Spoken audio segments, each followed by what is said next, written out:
Amém. Quero cumprimentar os irmãos. Só um momento, irmãos. Vamos organizar aqui o microfone.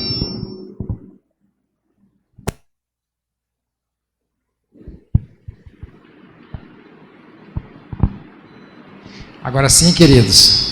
Quero cumprimentá-los com uma boa noite. Que a graça preciosa do Senhor Jesus possa ser derramada sobre todos os irmãos que estão presentes e aqueles também que estão longe, os de longe e os de perto. Eu convido os que estão aqui a se colocarem em pé neste momento, para nós lermos a palavra do Senhor. Abra sua Bíblia no Salmo de número 21. Nós já lemos todos os livros, todos os capítulos, e começamos e já estamos novamente no capítulo 21. Eu quero fazer uma leitura alternada, quero ler os ímpares, e os irmãos lerão os pares. Salmo de número 21, ações de graças pela vitória ao mestre de canto, Salmo de Davi. Na tua força, Senhor, o rei se alegra e como exulta com a tua salvação.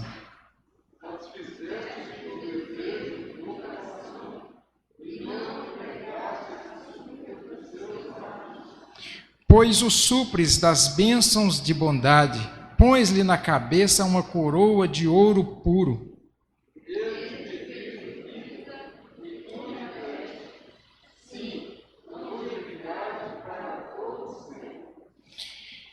Grande lhe é a glória da tua salvação, de esplendor e majestade o sobrevestiste.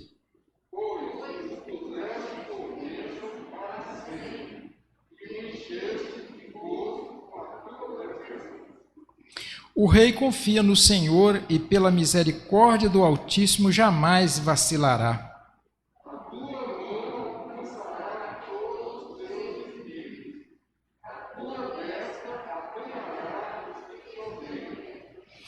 Tu os tornarás como em fornalha ardente, quando te manifestares. O Senhor, na sua indignação, os consumirá, o fogo os devorará.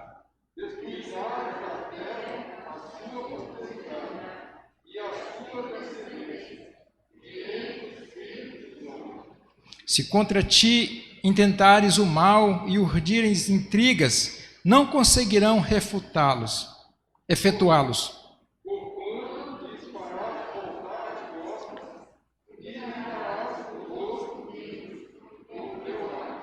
Amém. Agora todos juntos. Exalta-te, Senhor, na tua força. Nós cantaremos e louvaremos o teu poder. Amém, queridos. Ainda em pé, nesse momento nós vamos clamar ao Senhor. Quero dedicar esse momento a um momento de oração, um momento de intercessão. Nós ainda temos alguns irmãos que estão ainda chorando. Esse período, esse vírus tem roubado o sorriso de muita gente. Então, que a alegria volte aos corações, que aqueles que ainda não foram curados, que sejam libertos, e aqueles familiares que perderam os seus entes queridos, que possam ser consolados pelo Espírito Santo. Antes de sair, eu recebi a mensagem da Adriana para orar pelo Omar, que ele não está bem. Então, queridos, eu quero orar com você nesse momento. Vamos orar não só pelo Omar, mas aquela pessoa que vier na sua mente agora, coloque ela diante do Senhor, que necessita de uma oração, de um auxílio do Senhor, um auxílio do alto. Agora, você lembre dessa pessoa e coloque ela, que o Senhor vai te usar como instrumento. Através de você, o Senhor vai abençoar essa vida através da tua intercessão, da sua oração. Vamos orar neste momento. Senhor, eu estou reunido aqui com a tua igreja, Senhor, e muitos irmãos também que estão nos assistindo. Nós queremos pedir a tua graça agora, nesse momento de oração, de intercessão. Queremos colocar aquelas vidas que necessitam de ti, aqueles que ainda estão entristecidos, Senhor, aqueles ainda que não foram alegrados pelo teu Espírito, que o Senhor esteja alegrando, curando, Pai, aqueles que ainda não foram totalmente curados, que o Senhor os cure, os liberte, os abençoe, Pai, para que eles possam experimentar a saúde, a alegria, a graça que o Senhor oferece, Senhor. Oramos pelos enfermos, queremos orar pelo Omar, Senhor Deus, que não está bem, que o Senhor possa restaurá-lo à saúde nesta noite. curar ele, curar todos aqueles que precisam, Senhor. Eu oro pelas famílias dessa igreja, por todos, que o Senhor esteja livrando, abençoando, guardando, Pai, e proporcionando-lhes a saúde física, emocional e espiritual, e que eles possam estar firmes na presença do Senhor, experimentando a graça e o auxílio do Senhor. Eu continuo orando por este culto, Pai, que tudo que seja realizado aqui, que seja para a glória do Senhor. Quero colocar agora a equipe de louvor, que estará ministrando cânticos de exaltação ao Teu nome. Que o Senhor abençoe, Pai, para que venha falar conosco por meio desses cânticos, falar aos nossos corações, nos consolando, nos alegrando, ó Deus, nos exortando, se assim for necessário, mas que possamos estar na presença do Senhor. Perdoa nossos pecados, tudo aquilo que impedir de nós entrarmos agora na presença do Senhor, que o Senhor esteja retirando de nós, Pai, qualquer pecado, por pensamento, por palavra, por ação, que possamos estar na presença do Senhor agora, purificados, perdoados por Ti, para que possamos ministrar um culto digno na Tua presença. Que o Senhor nos abençoe, em nome de Jesus. Amém. Amém, meus queridos. Eu convido aqui então a equipe de louvor, que estará nos conduzindo nesse período.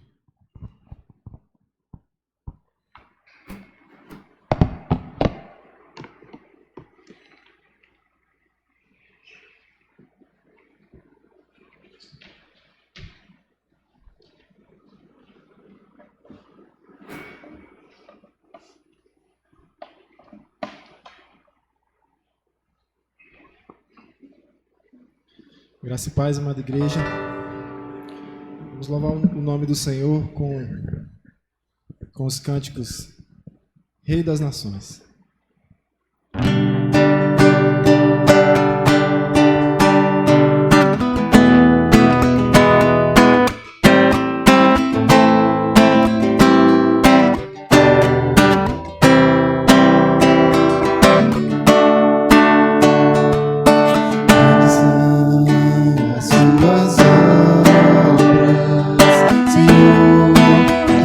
Poderoso,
é santo.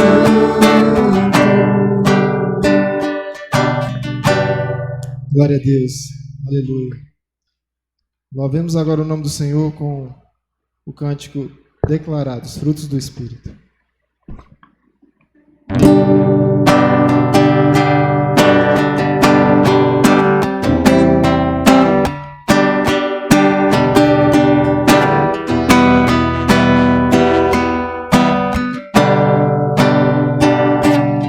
Declaramos que aqui, em memória do Senhor, sua graça manifesta, está presente o seu amor. Corações se quebrarão, almas vão se derramar, e o Espírito de Deus reinará. Profetizamos salvação, total libertação, quebramos as cadeias, em nome de Jesus. Aqui não há lugar pro mal, aqui reina a luz, e todos amamos Cristo, Ele é o nosso Rei. Nos rendemos aos teus pés, pois sabemos que tu és poderoso para transformar o mundo. Nada pode impedir teu Espírito de agir, operando maravilhas, transformando o coração. Declaramos que aqui, e na glória do Senhor, sua graça manifesta, está presente o seu amor. Corações se quebrarão, almas vão se derramar, e o Espírito de Deus reinará. Profetizamos salvação, total libertação, quebramos as cadeias, em nome de Jesus. Aqui não há lugar pro mal, aqui reina a luz, em todos amamos Cristo, Ele é o nosso Rei. Nos rendemos aos teus pés, pois sabemos que tu és poderoso para transformar nada pode impedir teu Espírito de agir, operando maravilhas, transformando o coração. Nos rendemos aos teus pés, pois sabemos que tu és poderoso para transformar o mundo. Nada pode impedir teu Espírito de agir, operando maravilhas, transformando os corações. Aleluia. Glória a Deus. Pastor, nosso momento de ofertas neste momento.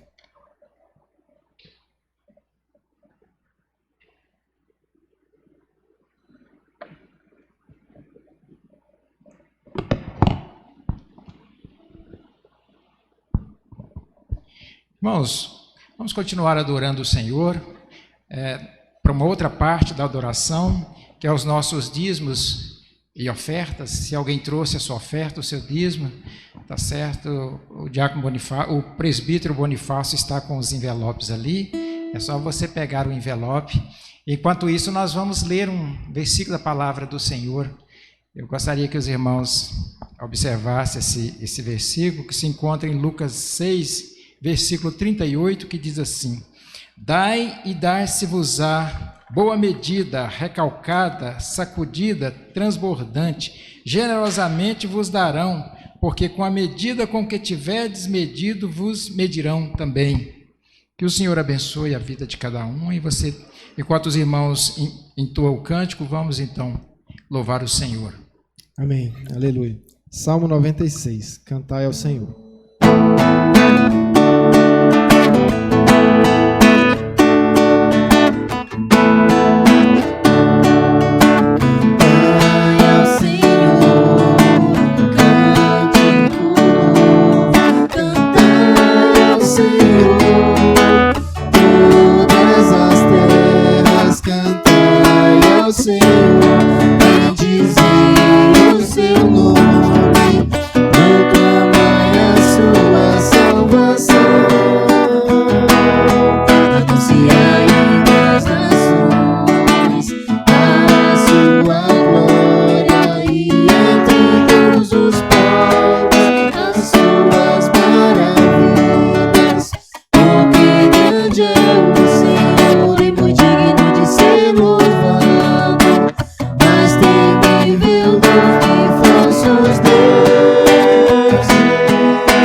Peço que o Rafael faça uma oração agora, agradecendo o Senhor.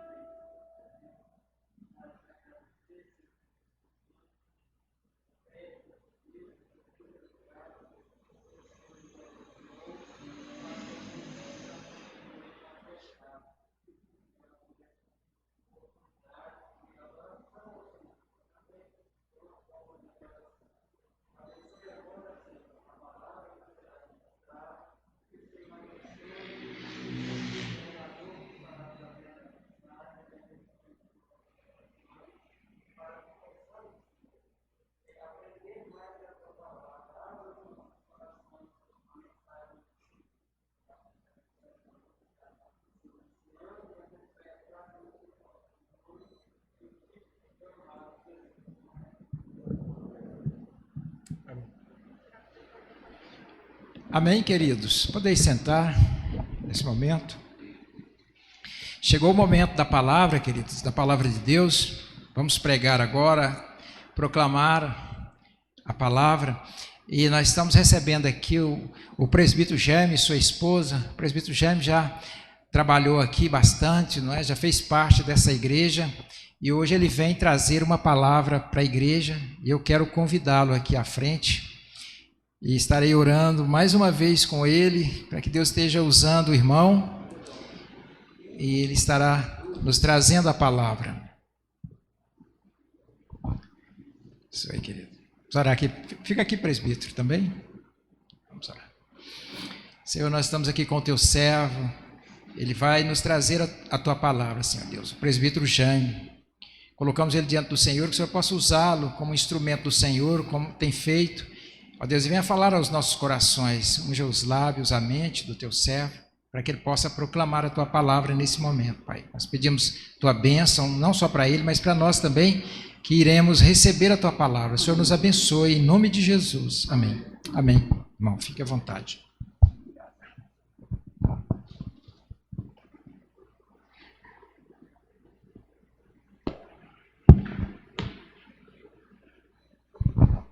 Meus queridos, gostaria de saudar a todos com a graça e a paz de nosso Senhor Jesus. Amém? É sempre um prazer e um privilégio podermos compartilhar a palavra do nosso Deus. Oi?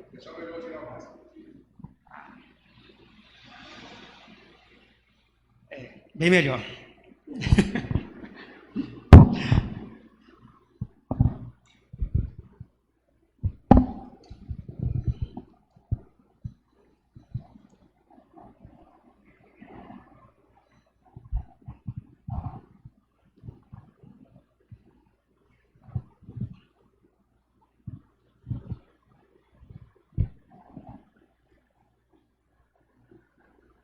Só um minutinho, queridos, porque eu estou apanhando aqui do meu instrumento de trabalho.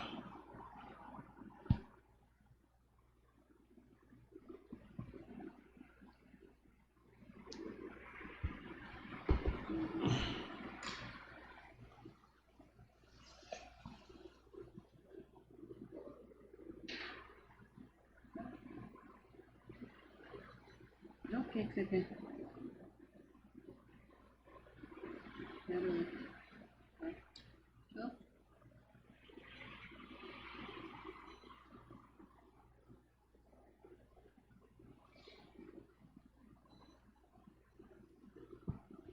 Meus irmãos, desde quando nós estávamos congregando aqui na Getsemane, se tem uma coisa que mudou um pouquinho foi a minha visão, que ela piorou um pouco, né? Mas, com a graça do nosso Deus, a gente consegue ainda fazer aquilo que nós precisamos fazer. E nós gostaríamos então de compartilhar a palavra do nosso Deus em 1 Timóteo, capítulo 3. Eu gostaria que os irmãos estivessem abrindo suas Bíblias. 1 Timóteo, capítulo 3.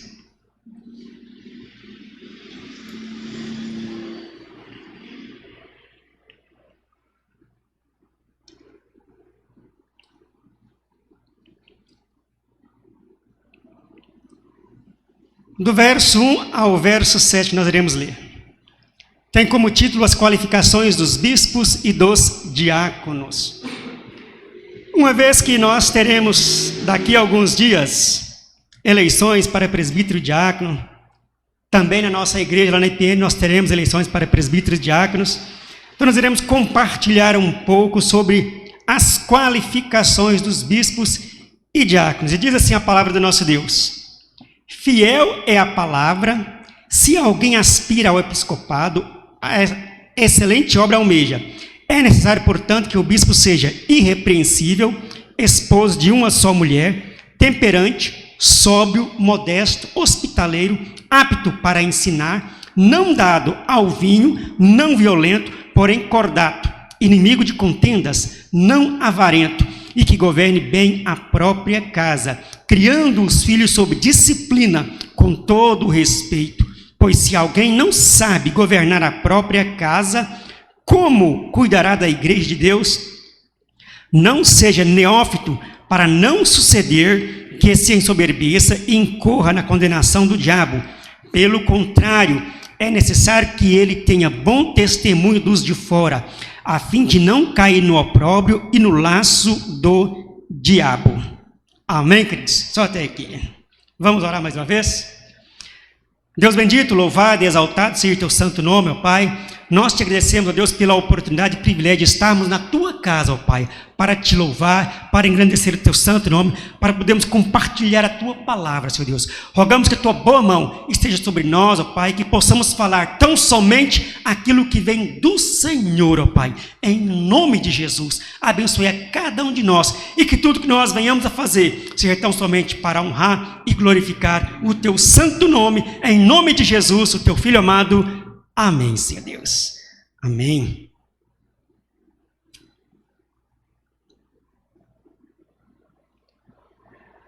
Muito bem, meus queridos. Qualificações dos líderes é o que nós queremos compartilhar nesta noite. Mas a primeira pergunta que nos vem é o seguinte: o que é que nos leva a estudar esse assunto?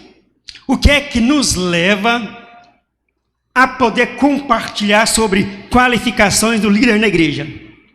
O primeiro ponto é porque a palavra de Deus fala sobre este assunto.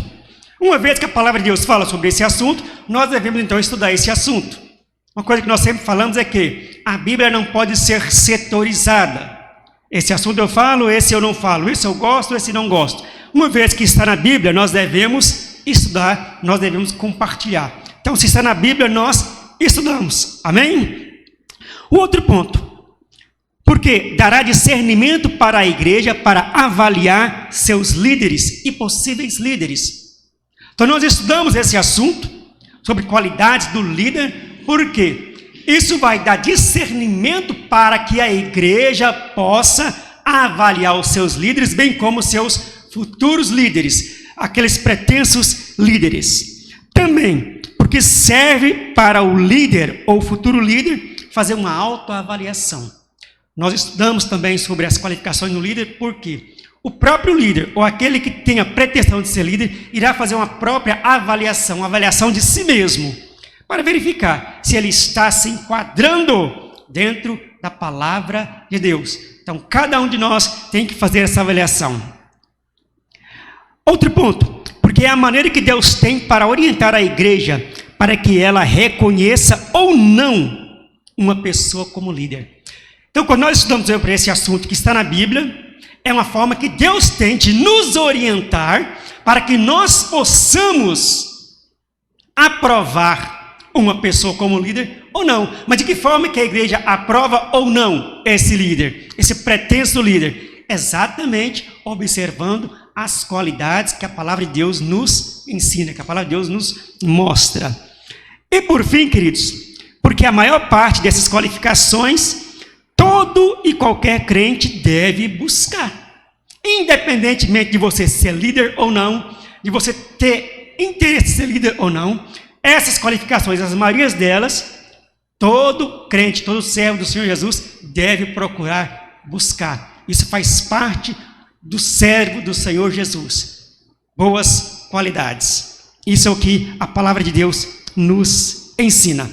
E nós gostaríamos então de fazer uma breve exposição sobre esse período em que Paulo escreveu essa carta para Timóteo, para nós nos contextualizarmos dessa situação.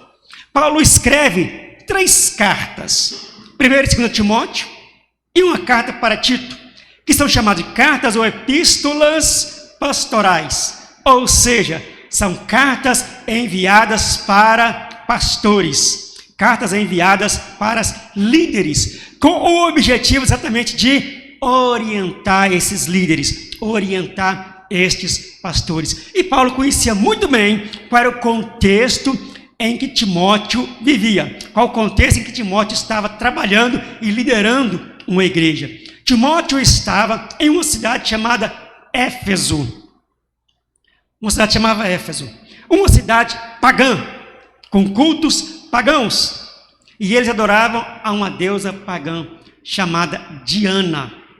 E tinha um templo onde o povo dessa cidade de Éfeso ia para adorar e cultuar essa deusa. O templo de Diana em Éfeso.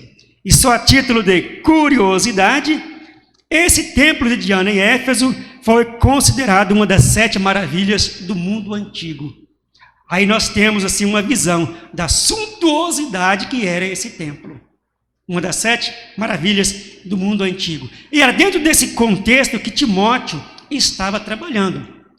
Uma cidade pagã, uma cidade muito envolvida com esses cultos pagãos, onde as pessoas iam para este templo suntuoso, onde havia muita prostituição. Então Paulo escreve a Timóteo com o intuito de orientá-lo, de mostrar para ele as qualidades de um líder que deve assumir realmente uma postura, uma posição na igreja. Então, diante desse contexto que gostaríamos de estar entrando então no texto propriamente dito, e Paulo começa o texto dizendo o seguinte: fiel é a palavra. Fiel é a palavra. Mas que palavra é essa que Paulo está se referindo? Fiel é a palavra. Paulo está dizendo a Timóteo que a palavra que ele vai dar a Timóteo a respeito da liderança da igreja é uma palavra fiel. Ele mesmo está dando um testemunho dessa palavra, dizendo: Timóteo, isso que eu vou dizer para você é algo bom, é algo fiel. Então fique atento a isso. Então fiel é a palavra. E Paulo prossegue aí no verso 1 e diz: se alguém aspira o episcopado, excelente obra almeja. Se alguém aspira, aspirar é o quê? Desejar. Então, se alguém deseja o episcopado, o que é o episcopado? Episcopado, em termos básicos, é a função de um bispo. E quando nós olhamos a palavra de Deus, tem vários textos que vai nos mostrar isso, que bispo, bem como pastor e presbítero, em dados momentos, ela coloca como a mesma coisa. Então é como se nós lêssemos aqui também: se alguém aspira o presbiterato, excelente obra almeja. Se alguém aspira ao pastorado, excelente obra almeja. Mas, queridos, não basta apenas almejar, não basta apenas desejar, não basta apenas querer. É preciso realmente observar alguns passos. E para que a pessoa possa alcançar um cargo de líder, pelo menos 3 passos básicos são necessários. O primeiro passo, chamado de Deus. É preciso ter o chamado de Deus. O segundo passo, um desejo pessoal da pessoa. E o terceiro passo é exatamente o quê? A aprovação da igreja. E como nós já falamos, como é que a igreja vai aprovar ou não um candidato ao presbiterato, ao diaconato, a uma liderança da igreja?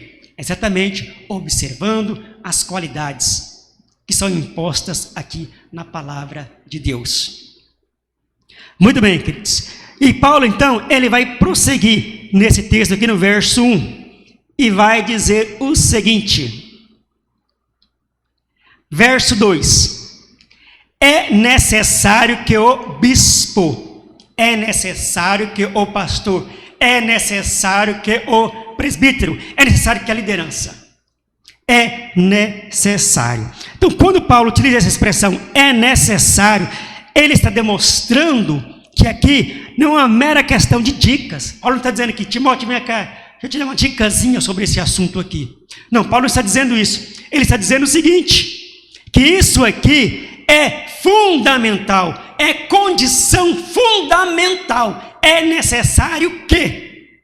Então, essas qualidades que ele vai expor aqui são condições para que a pessoa de fato possa alcançar um cargo de oficial. Não são meras dicas que Paulo está dando, são condições essenciais. E isso que nós devemos observar. E a partir do momento que ele diz isso, então, que ele coloca essa expressão e diz que é uma condição primordial, essencial, ele então começa a discorrer sobre essas qualidades. E ele então vai dizer: é necessário que ele seja irrepreensível. Irrepreensível. O que é irrepreensível? Irrepreensível, querido, muitas vezes essa palavra é entendida como se o ministro ele tivesse uma blindagem, uma carenagem que vai blindá-lo de ser questionado. Uma blindagem que vai livrá-lo de ser interrogado. Mas não é isso que Paulo está dizendo aqui. É necessário que ele seja irrepreensível. Paulo está dizendo que essa pessoa, ela vai ter uma conduta de tal maneira, que não será necessário que ela seja repreendida, que não será necessário que ela seja questionada. Então é necessário que o presbítero, é necessário que o líder seja irrepreensível, ou seja, ele tem que ter uma conduta de tal maneira que não será necessário que ele seja repreendido. Então, a conduta dessa pessoa é muito importante. E nós vamos ressaltar o seguinte, queridos: nenhum oficial é perfeito. O único que passou sobre essa terra perfeito foi o nosso Senhor Jesus. Então não existe perfeição, mas o oficial ou o candidato ao oficialato, ele tem uma preocupação tamanha com a sua vida, com as coisas que ele faz, que ele vai procurar resolver todos aqueles problemas que ele tem para resolver da melhor maneira possível, o mais rápido possível, de forma que ele não seja necessário que ele seja repreendido, que ele seja questionado. Então é o seu modo de vida, o seu modo de conduzir as coisas. Irrepreensível. E depois ele diz mais o que? Alguém poderia ler para nós, depois que ele diz irrepreensível?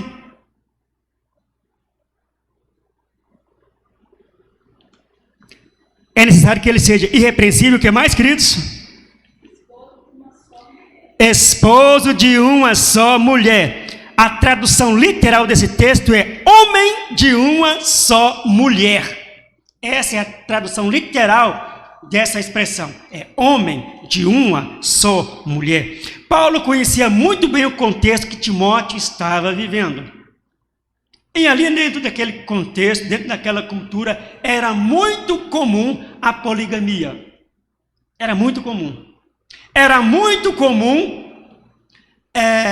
a prática sexual através de ritos sexuais, através de cultos. E isso tudo era influenciado ali. E Paulo conhecia muito bem a situação.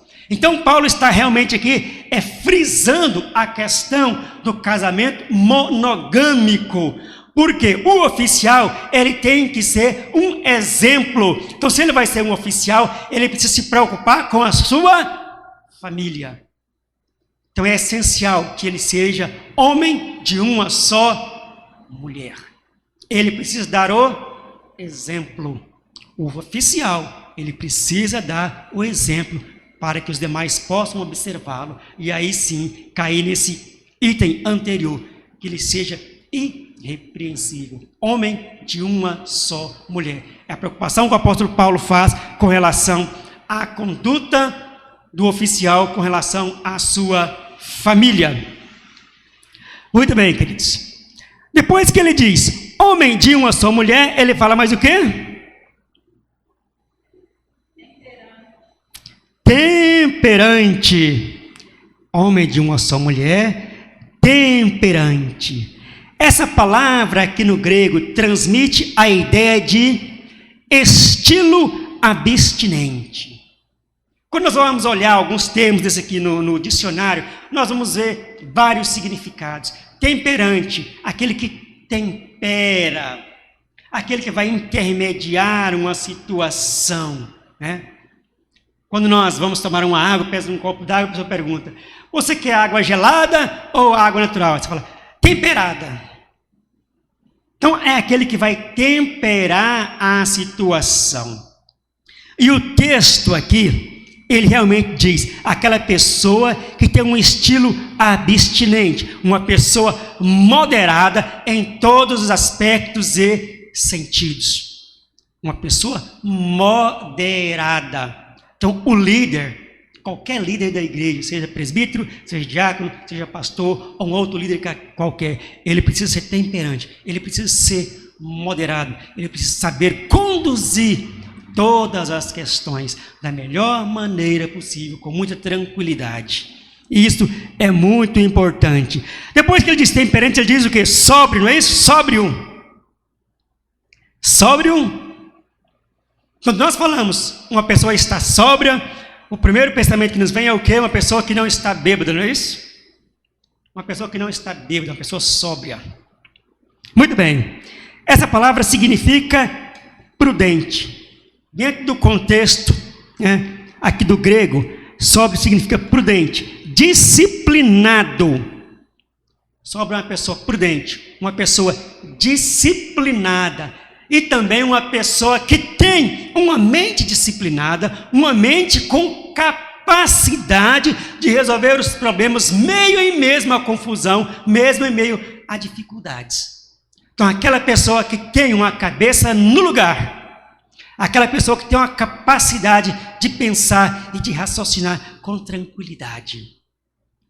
Então, é uma pessoa sóbria.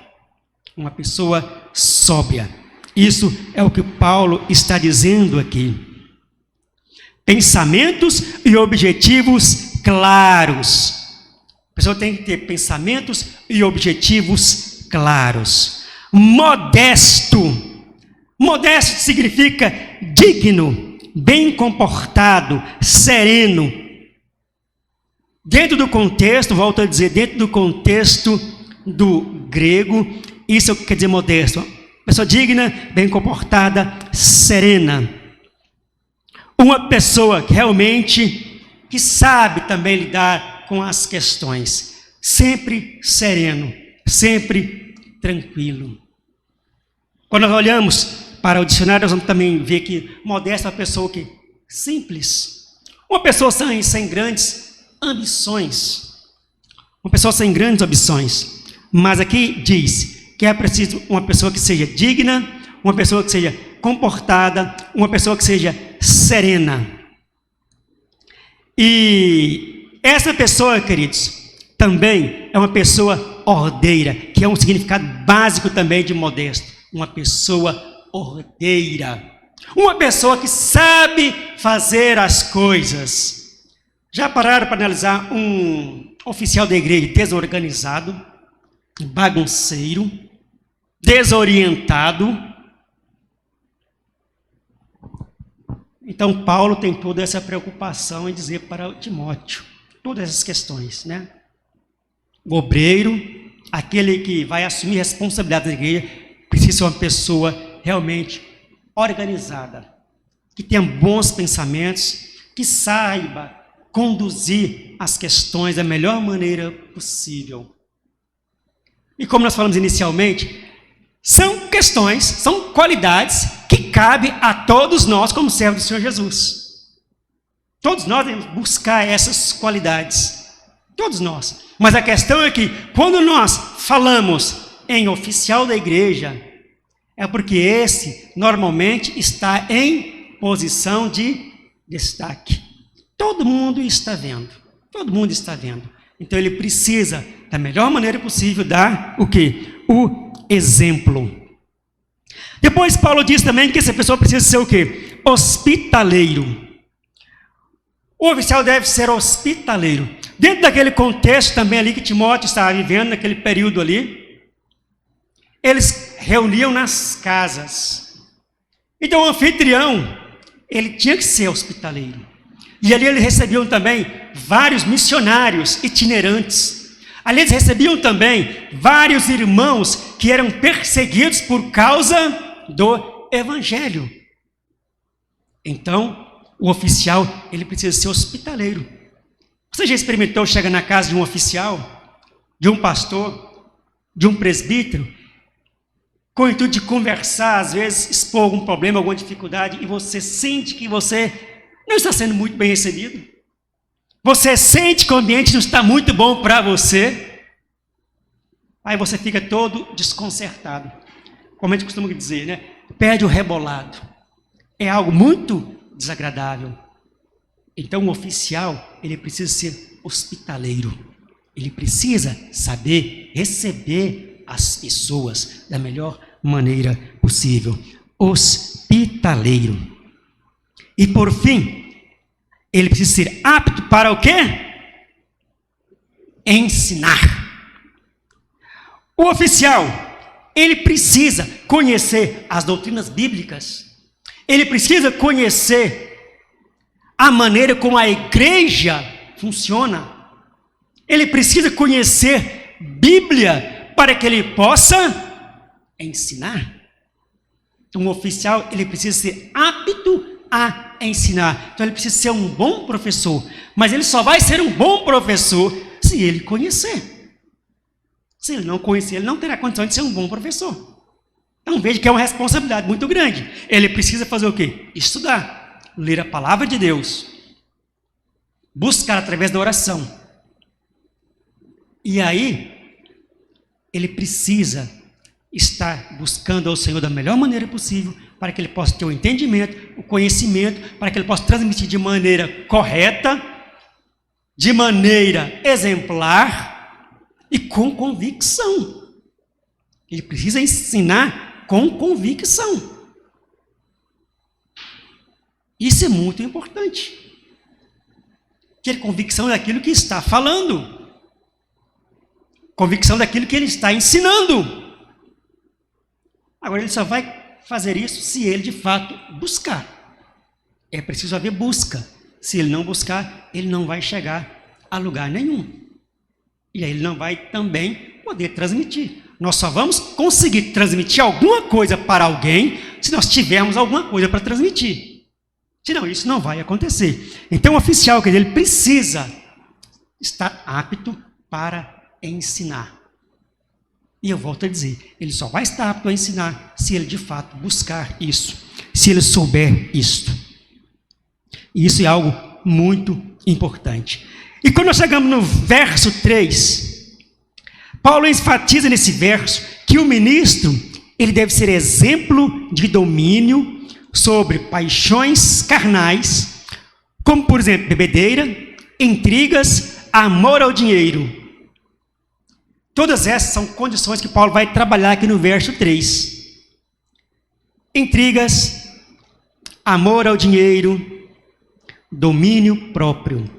E como nós falamos, são qualidades que todos nós, como crentes, servos de Senhor Jesus, devemos buscar. Porque isso aqui são coisas que vão qualificar ou não um candidato a ser um oficial na igreja.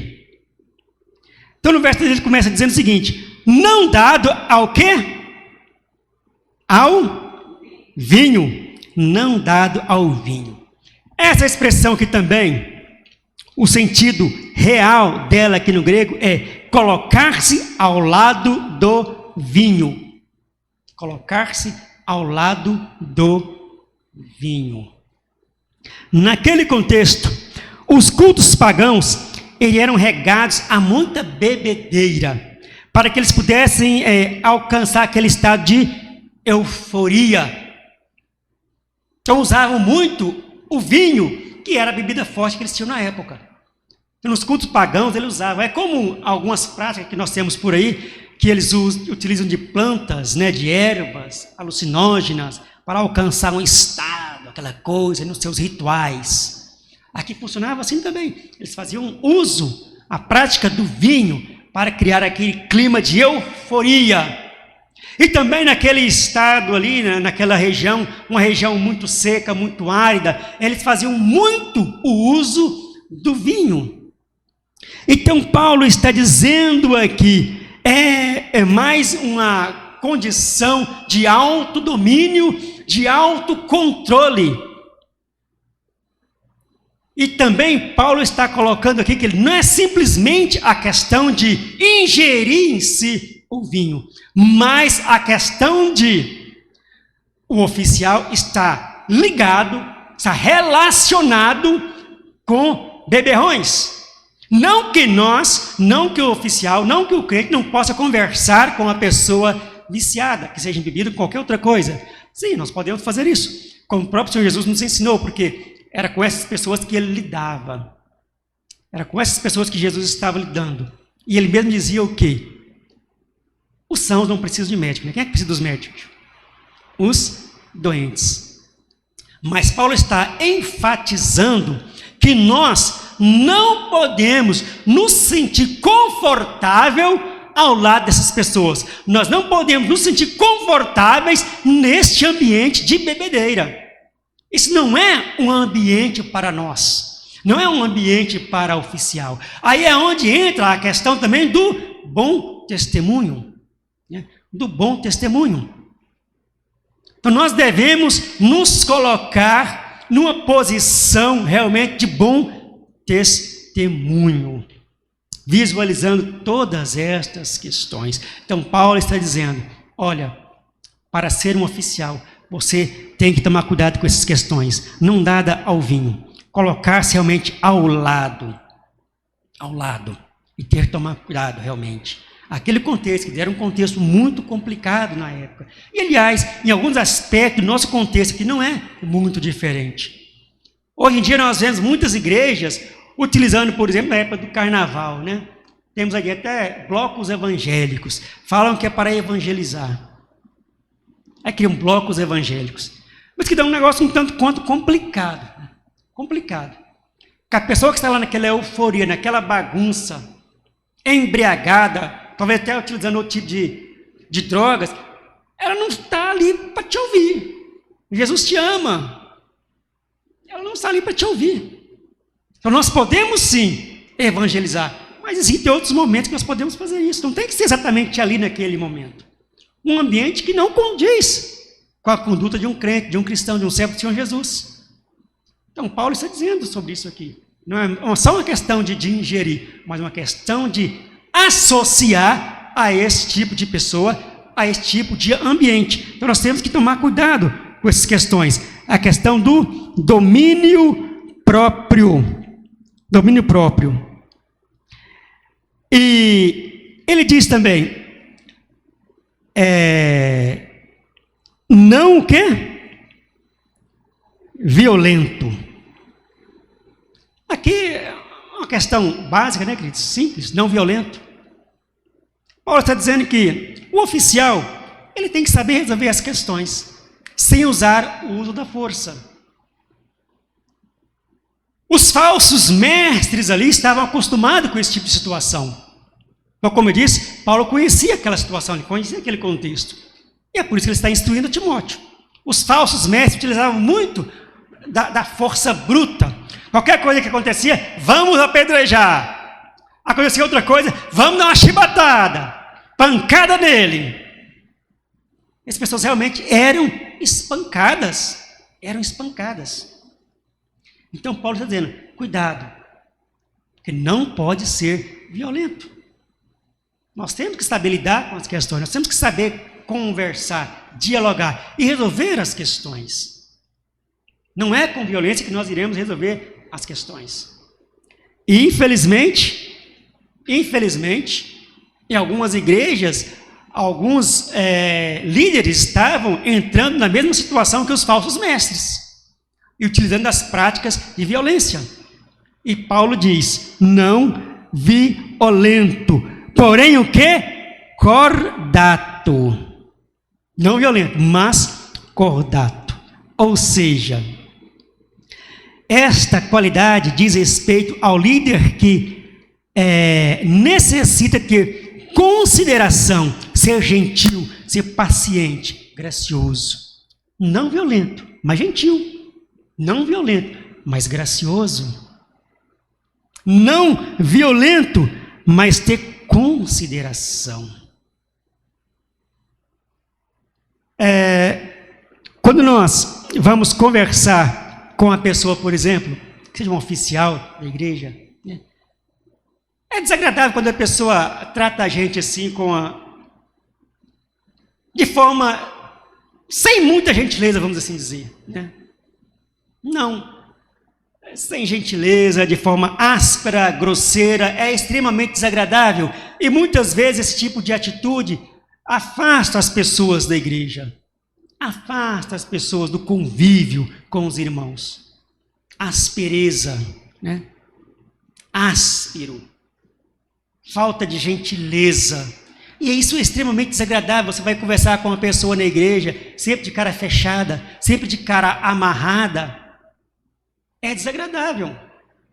Um irmão que não sabe dizer um dia, oi meu irmão, boa noite, como é que vai? Ser cordato, queridos. É claro que o momento que nós estamos vivendo não é para isso, mas fora desse ambiente, desse momento difícil que nós estamos passando, né, abraçar, pegar a mão, dar aquele sorriso largo, né, conversar. Então Paulo diz, não violento, porém cordato. E aí ele vai dizer mais, inimigo de contendas, inimigo de contenda, ou seja, uma pessoa pacífica, uma pessoa realmente que está ali para intermediar situações. Se lá anteriormente ele falava de violência, aqui ele está falando de contendas. Lá ele estava falando de violência física, aqui não está falando de violência física, mas aquela pessoa que é barraqueira, aquela pessoa que gosta de fustigar, aquela pessoa que ao invés de abrandar uma situação, de chegar para apaziguar uma situação, ela faz botar lenha na fogueira. Falsos mestres gostam muito disso. Falsos mestres gostam muito de polemizar, criar tumulto. E Paulo está dizendo exatamente o contrário. Inimigo de contendas. Então, aquela pessoa que vai chegar para apaziguar uma situação, abrandar a situação. Gente que só bota lenha na fogueira, que gosta de um barraco, é desqualificada para assumir responsabilidades da igreja. É desqualificada para assumir o oficialato da igreja. O povo de Deus que se reúne para adorar e glorificar a Deus. O povo de Deus não se reúne para confusão, não se reúne para contendas, não se reúne para intrigas, para discussões, mas nós nos reunimos para adorar e glorificar o nome do nosso Deus. Amém, queridos?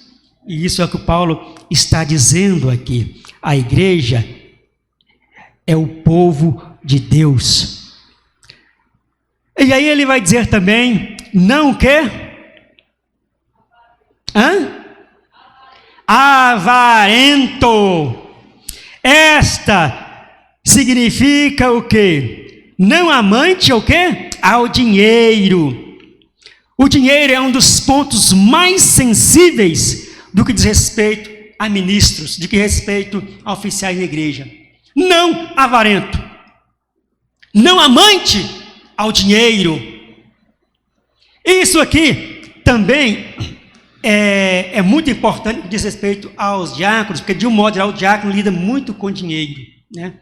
Então Paulo está dizendo, olha, não avarento, e não amante ao dinheiro, desapegado.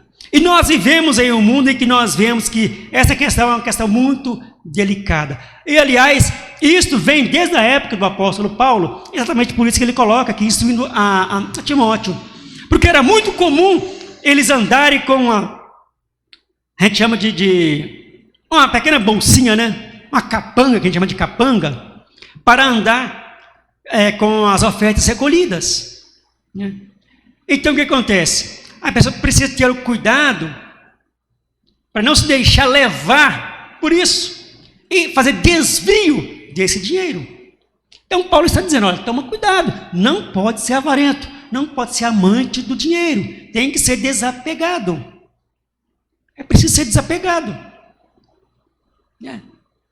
Hoje nós vemos que muitas igrejas fazem muita menção a dinheiro, e tudo que vai fazer é falando de dinheiro.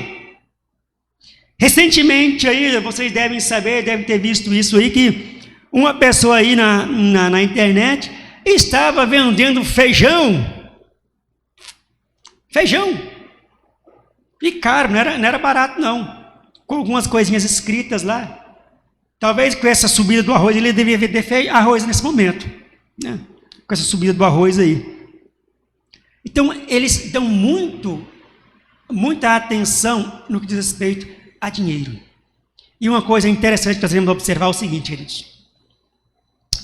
Todo oficial de igreja, ele precisa ter uma responsabilidade no que diz respeito aqui a dízimo e oferta.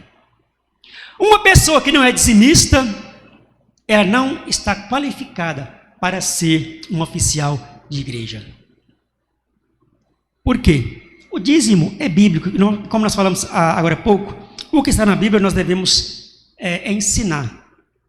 Nós devemos praticar. E uma pessoa que não é dizimista, ela não tem condições, não tem moral, não tem respaldo para chegar aqui à frente e falar sobre dízimo. Então, uma pessoa que não é dizimista não está qualificada para ser um oficial de igreja. O dízimo é bíblico. Então, às vezes a pessoa se apega tanto ao dinheiro, mas ela se apega e quer o dinheiro para ela. Ela não tem a capacidade de chegar à igreja para ofertar, para dizimar, para o desenvolvimento da obra do Senhor.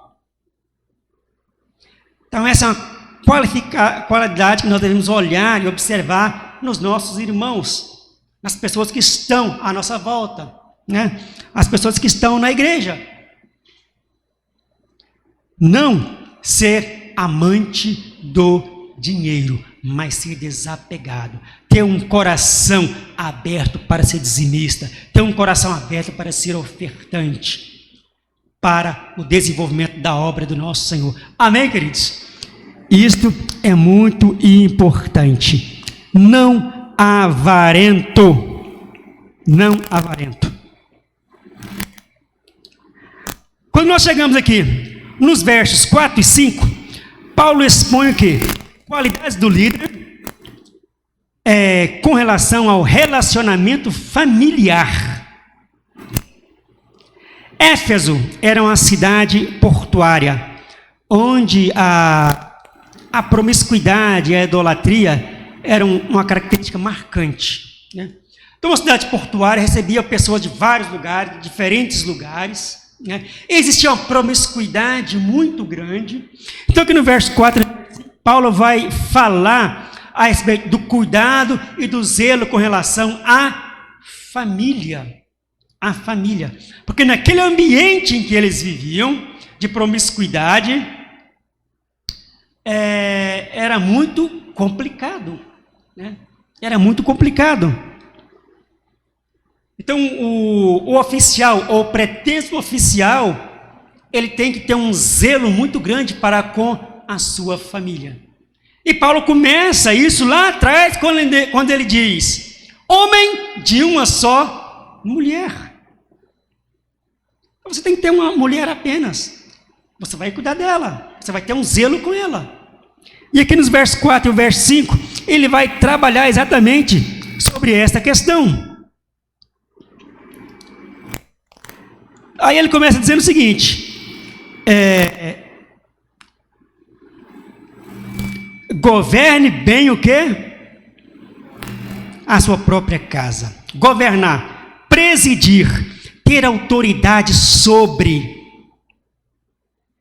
Então ele precisa governar bem, ele precisa presidir bem, ele precisa ter autoridade sobre a sua casa, sobre a sua família. E governar bem implica todas as áreas da sua casa, inclusive a área financeira. Uma pessoa que é totalmente desorganizada financeiramente falando, também não está qualificada para assumir um ofício na igreja. Porque isso vai desqualificá-lo, porque isso vai desaboná-lo. Uma pessoa que está sempre com a corda no pescoço, vamos assim dizer. A sua situação financeira, a sua casa está de pernas para o ar, está desorganizada. Então a pessoa precisa governar bem a sua própria casa. Governe bem a sua própria casa. Criando o quê? Sobre disciplina. Criando os filhos sobre disciplina. Que disciplina é essa? A disciplina bíblica. Aquela disciplina que o pai vai estudar biblicamente e que vai aplicar em sua casa, nos seus filhos. Os seus filhos precisam ser disciplinados. Porque isso faz parte, porque isso vai demonstrar como é este homem em sua casa, como é a sua família, como é os seus filhos, como é a sua esposa. Isso vai indicar como você conduz a situação dentro da sua casa. E a palavra de Deus, ela é muito clara com relação à disciplina de filhos. E isso a gente precisa tomar muito cuidado e prestar muita atenção, queridos, por quê? Infelizmente, nós estamos vivendo momentos difíceis em que muitas coisas estão adentrando as portas da nossa igreja, das nossas comunidades evangélicas. Coisas que vêm do mundo e vão entrando de forma sutil. De forma sutil. Já existem igrejas por aí que, baseadas em palavras e em livros de psicólogos, já estão pregando e falando que não deve haver a correção nas crianças, aquela famosa palmada pedagógica que a Bíblia diz, não reter a vara. Mas existem igrejas que já estão trabalhando em cima disso. Não deve dar a palmada pedagógica, não deve fazer isso. Então são coisas que vão adentrando as nossas portas e que nós vamos absorvendo devagarzinho e vamos deixando de lado os ensinamentos bíblicos. Vamos deixando de lado os ensinamentos bíblicos e vamos absorvendo estas coisas. Como nós falamos, queridos, anteriormente, a palavra de Deus é uma só. E aquilo que está na palavra de Deus nós devemos aprender e devemos ensinar. Ou nós cremos na palavra de Deus, ou nós não cremos. Ou nós aceitamos, ou nós não aceitamos. Se nós formos pegar a palavra de Deus e falar, isso aqui eu quero, isso aqui não, tira, joga fora. Ah, isso aqui é interessante, isso aqui não, rasga e joga fora. Então não é a Bíblia, não é a palavra de Deus. Então vamos pegar esse livro e vamos jogar na lata de lixo.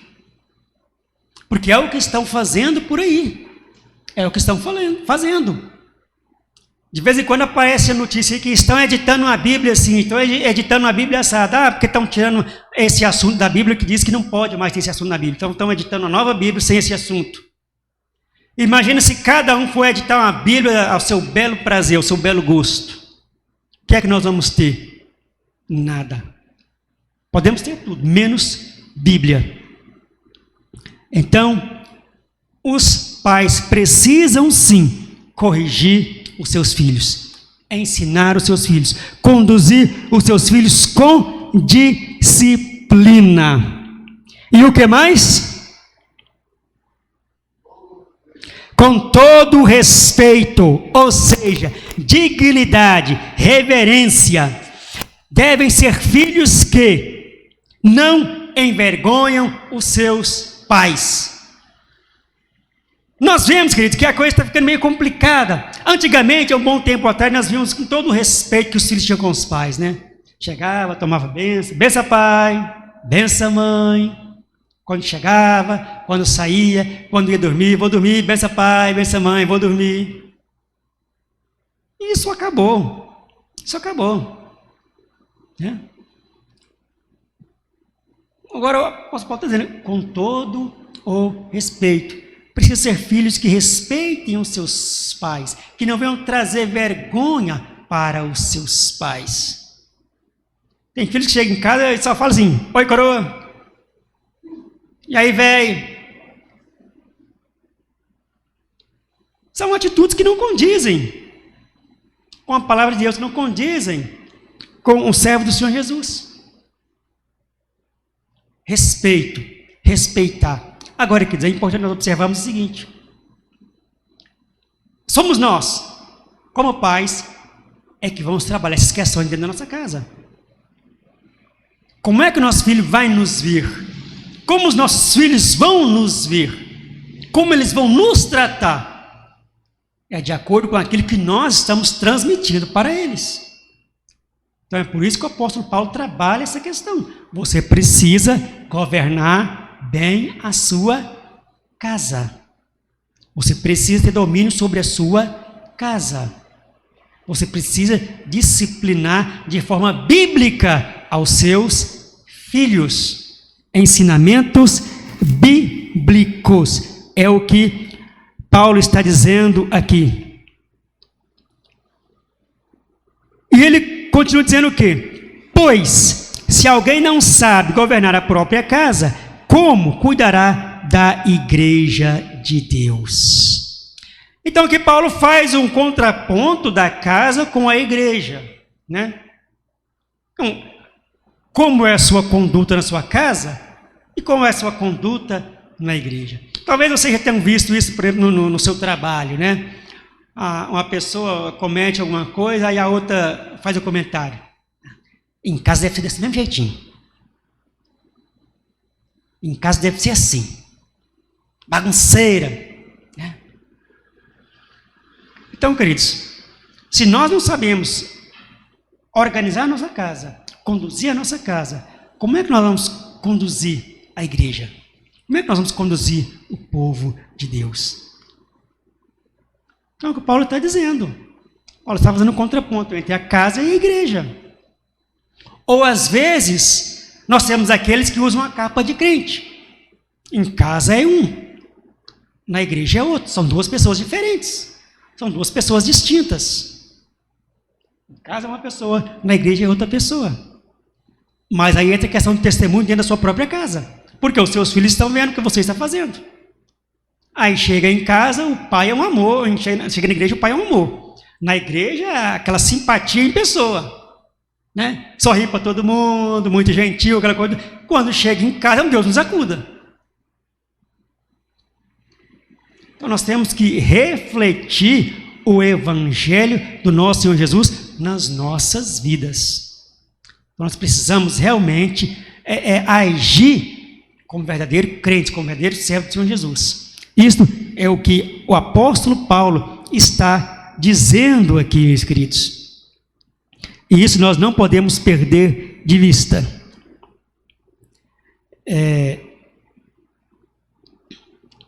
Quando nós chegamos aqui, nos versículos 6 e 7, para finalizarmos, o apóstolo Paulo enfatiza nesses momentos a importância da igreja possuir o quê? Pastores ou líderes maduros para a condução do rebanho. O argumento segue com a necessidade do ministro ser coerente biblicamente, tanto na igreja quanto na sua vida pessoal, tanto na sociedade como um todo. Então, Paulo está dizendo aqui e enfatizando a importância de termos líderes maduros, líderes experientes. Então, ele começa dizendo, não seja o quê? Neófito. A tradução literal é o quê? Recém-plantado.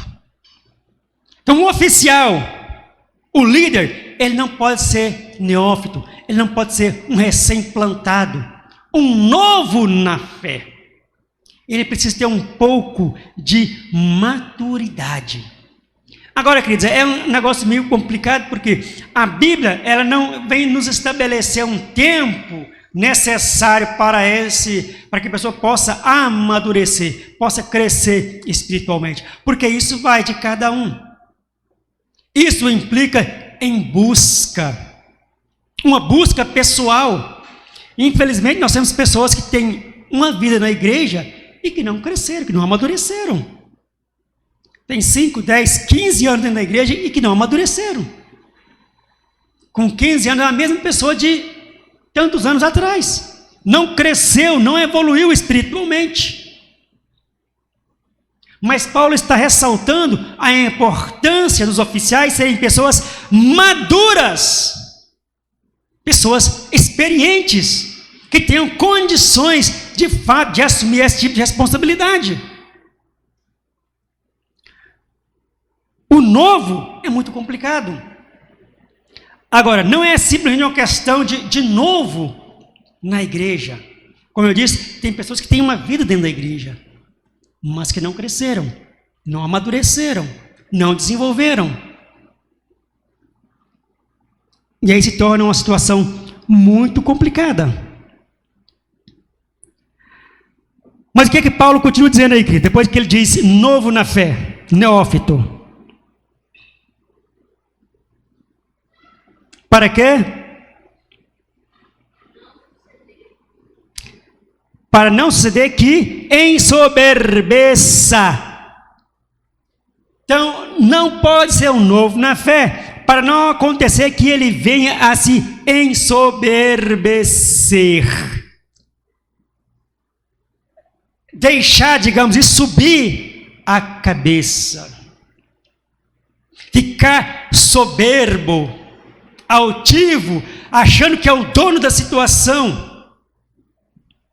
E aqui a expressão que ele coloca aqui significa envolver em fumaça. É uma figura de linguagem. Envolver em fumaça, aquela situação que vai fazer com que ele fique cego e não consiga ver as coisas à sua frente para poder resolver. Porque a soberba, a altivez, tomou conta dele. O neófito tem essa facilidade. O novo na fé tem a facilidade de cair, de despencar. Então é preciso ter um pouco mais de conhecimento. A pessoa, quando ele chega, ela precisa aprender a doutrina da igreja, aprender as doutrinas bíblicas, aprender o modo de ser da igreja, o modo de administrar da igreja. Então, se a pessoa acabou de chegar, é um recém-plantado, ela não tem esse conhecimento, não tem um conhecimento suficiente para fazer as coisas como deveria fazer. E às vezes, o novo na fé, ele é tão fraco que qualquer coisinha é de fato o motivo para que ele possa cair. Então Paulo está dizendo que não seja novo na fé, um recém-plantado, para que ele não venha a se engrandecer, a se ensoberbecer, a se achar que é o bom demais. Temos que tomar cuidado com isso, né? Tomar muito cuidado com isso. E Paulo continua dizendo o seguinte: para não incorrer o quê?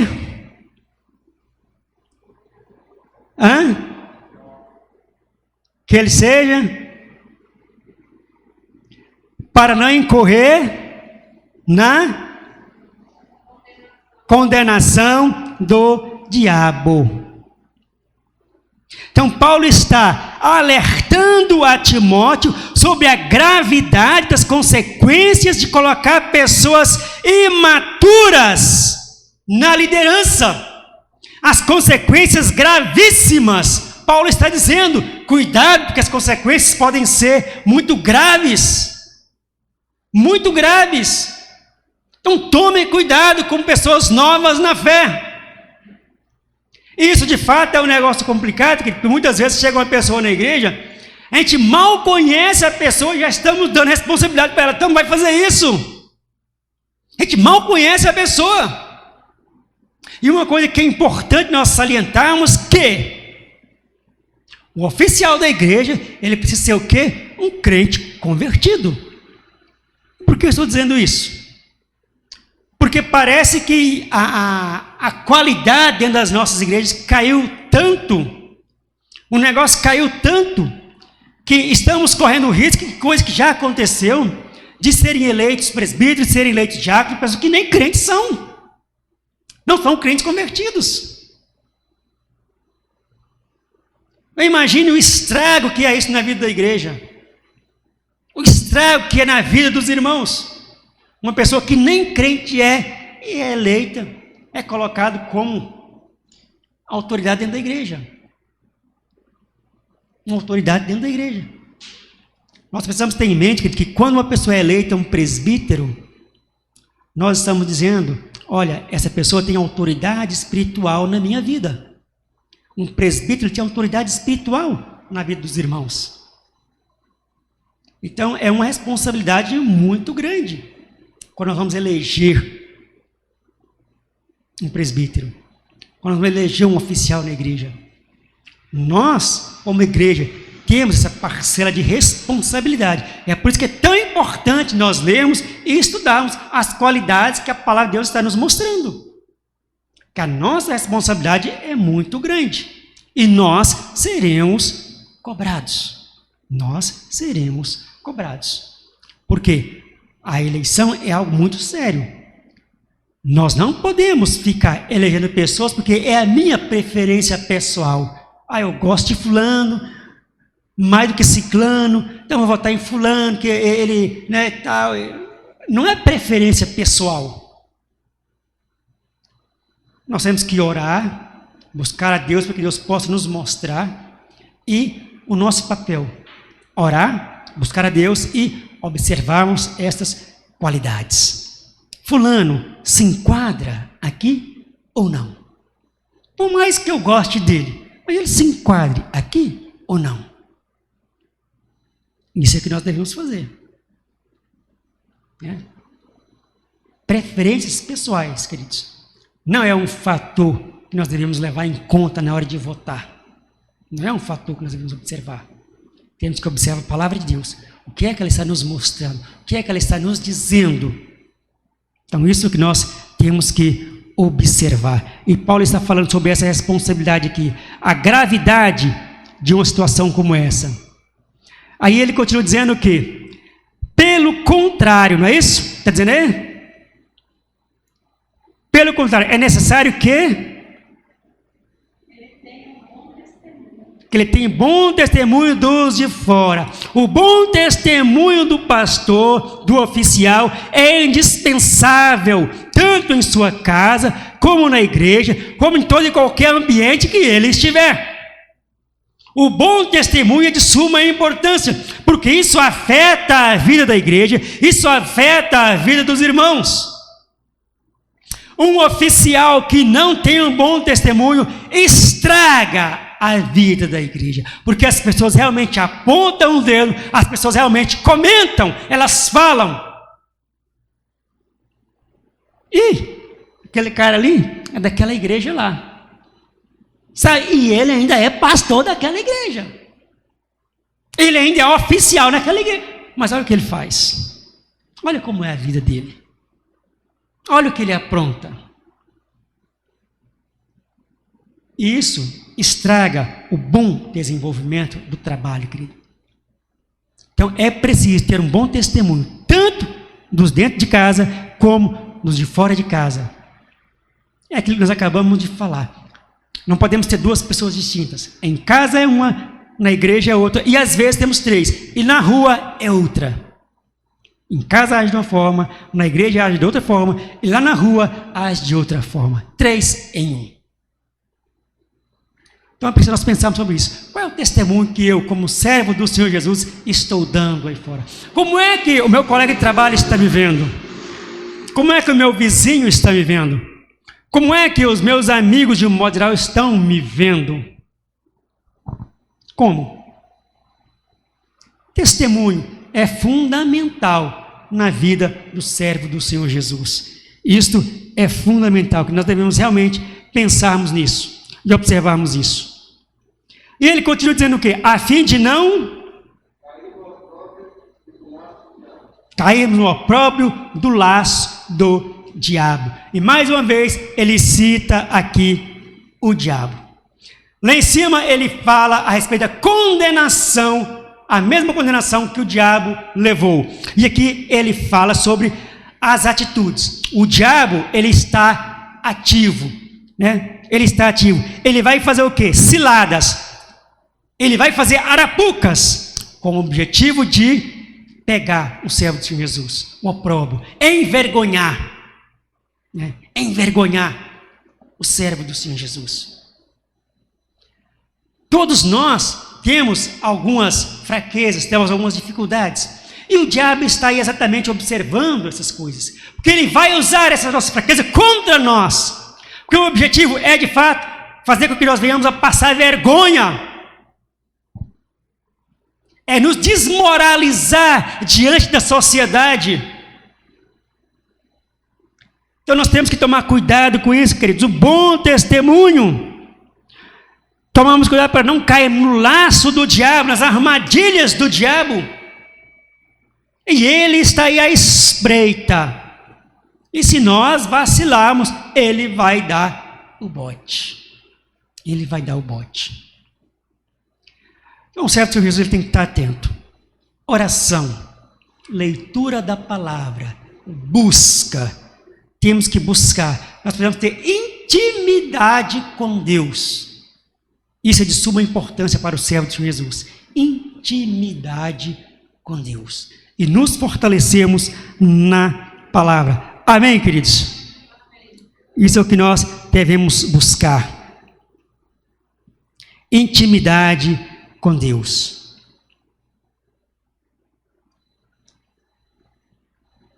O servo do Senhor Jesus, como nós falamos, independentemente dele ter pretensão ou não de ser um oficial da igreja, ele precisa observar essas qualidades. Porque tudo isso aqui são qualidades que nós devemos buscar. O diferencial é exatamente este. É porque o oficial, ele está em evidência. O oficial, ele está na linha de frente. É quem mais recebe burdoadas. Então ele tem que estar melhor preparado. Porque o inimigo ataca muito quem está na linha de frente. Porque quando ele derruba alguém que está na linha de frente, consequentemente ele derruba vários outros juntos. Então por isso que é de suma importância nós observarmos essas qualidades, queridos. Quando nós entramos aqui no verso 8 em diante, ele vai falar sobre as qualidades do diácono. E nós não vamos então entrar nessas qualidades, vamos ficar apenas na parte de cima.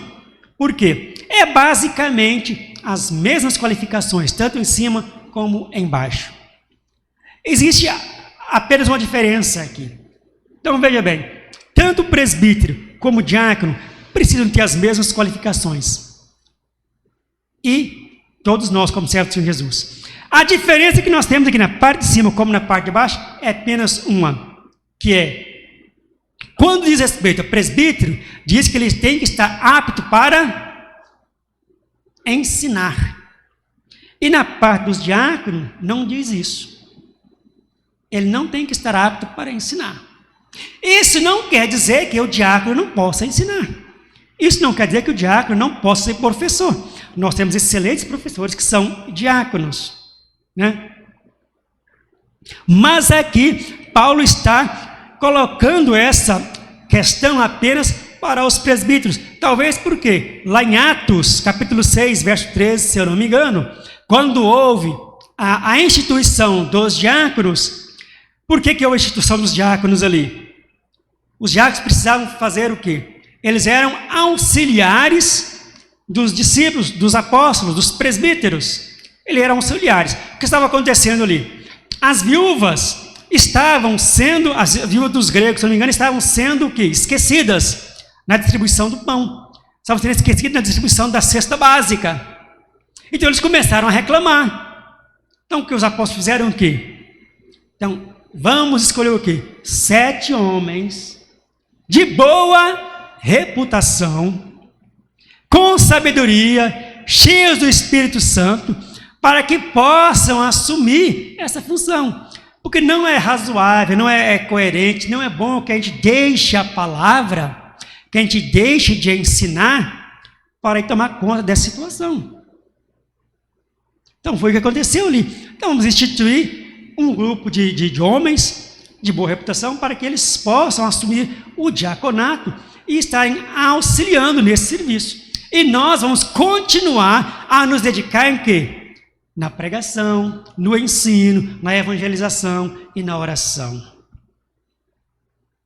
Então, talvez, por isso, Paulo então aqui está colocando essa qualidade apenas para os presbíteros, apto para ensinar. Mas volto a dizer, isso não quer dizer que os diáconos não possam ensinar. Porque os diáconos também, eles precisam ter conhecimento das doutrinas bíblicas, precisam ter conhecimento bíblico, precisam ter conhecimento do sistema de governo da igreja também, porque ele é um oficial da igreja.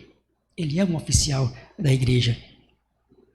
Então ele precisa também ter este conhecimento. Resumindo, queridos, vou repetir mais uma vez. Em suma, são qualidades que todos nós, como servos do Senhor Jesus, precisamos observar. Independente de você ter a pretensão ou não de ser um diácono, ter a pretensão ou não de ser um presbítero, não importa. Isto são qualidades que todo crente, todo servo do Senhor Jesus deve buscar. Mas se você almeja assumir esse cargo, olhe, a responsabilidade é muito maior. Você será cobrado muito mais. Que o Senhor Jesus possa nos abençoar ricamente. Que nós possamos meditar na palavra de Deus. E possamos não ser apenas mero ouvintes da palavra de Deus. Mas que nós possamos ser o quê? Praticantes. Ouvir, aprender e praticar. Tudo para a honra e glória do nosso Deus. Amém, queridos? Vamos orar? Deus bendito, louvado e exaltado seja o teu santo nome. Obrigado, Senhor Deus. Obrigado pela oportunidade, pelo privilégio que temos de virmos para a tua casa, Senhor Deus, de reunirmos com o teu povo para aprendermos de ti, para exaltar o teu santo nome, para te glorificar, Senhor Deus, para engrandecer o teu santo nome. Muito obrigado, Senhor Deus. Obrigado porque o Senhor tem conduzido as nossas vidas, tem cuidado de nós, tem zelado de nós. Muito obrigado, Pai. E nós te rogamos em nome de Jesus. Venha abençoar a cada um de nós, para que nós possamos, em nome de Jesus, Senhor Deus, estarmos buscando sermos servos fiéis a Ti, que nós possamos estarmos perseguindo realmente essas qualidades que a Tua palavra nos mostra, Senhor Deus, para que possamos sermos servos fiéis a Ti, ó Pai, termos qualidade de fato, darmos testemunho, Senhor Deus, sabemos governar a nossa casa, sabemos conduzir a nossa família, os nossos filhos, ó Deus, sabemos ter uma conduta aí fora, para que não venhamos a ter necessidade de sermos repreendidos. Tamanha é a nossa conduta de acordo com a Tua vontade, com a Tua palavra. Ensina-nos, capacita-nos a Te servir, capacita-nos a Te buscar, a fazer a Tua vontade, ó Pai. E que nós possamos ter realmente em mente que tudo é para honrar e glorificar o Teu santo nome. Muito obrigado por tudo. Em nome de Jesus, o Teu Filho amado, para a honra e glória dEle. Amém, Senhor Deus. Amém. Deus abençoe a todos, queridos, em nome do Senhor Jesus.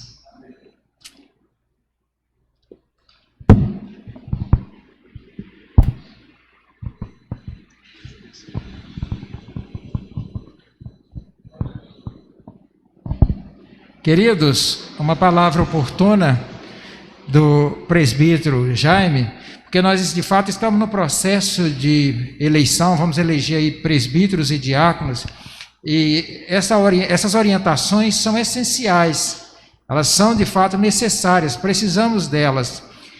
Nós já tivemos uma aula de escola dominical, tivemos agora a palavra com o presbítero Jaime, e vamos ainda ter mais uma palavra, eu creio que será o suficiente.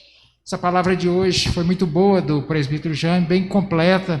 Que Deus continue abençoando o presbítero Jaime, sua querida esposa, irmã Nice, Deus abençoe sua família. Deus continue te usando para a glória dele. Vamos colocar em pé, queridos, e vamos dar os avisos. É tão poucos que a gente pode ficar de pé para ouvi-los.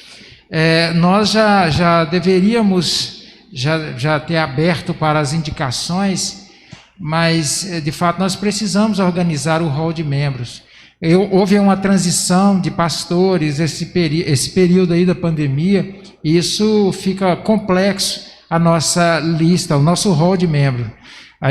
Os que serão eleitos são homens a partir dos 18 anos, que precisam estar assíduos na igreja, enfim, preencher os pré-requisitos, e para isso a gente precisa dar uma organizada. Eu tenho trabalhado com o presbítero Bonifácio aí quase todos os dias para a gente organizar essa lista, e assim que nós terminarmos de organizar, a gente vai lançar o edital, e aí os irmãos vão começar a fazer as suas indicações numa data marcada, tem um período limite para fazerem isso. Eu creio que talvez a gente possa reunir amanhã e já concluir essa lista.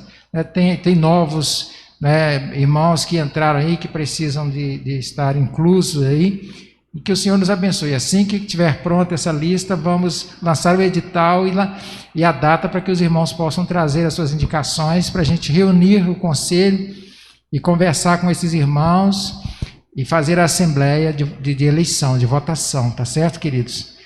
Vamos orar nesse momento. Os trabalhos continuam da mesma forma, os cultos, escola dominical, culto à noite, estamos com os trabalhos ainda reduzidos, devido aos impedimentos aí, mas logo estamos orando. Quero que os irmãos continuem orando, não só pelo fim desse período aí de estar em casa, de estar resguardados, mas também com relação à eleição. A eleição de presbítero e diácono, de oficiais da igreja, é feita com muita oração.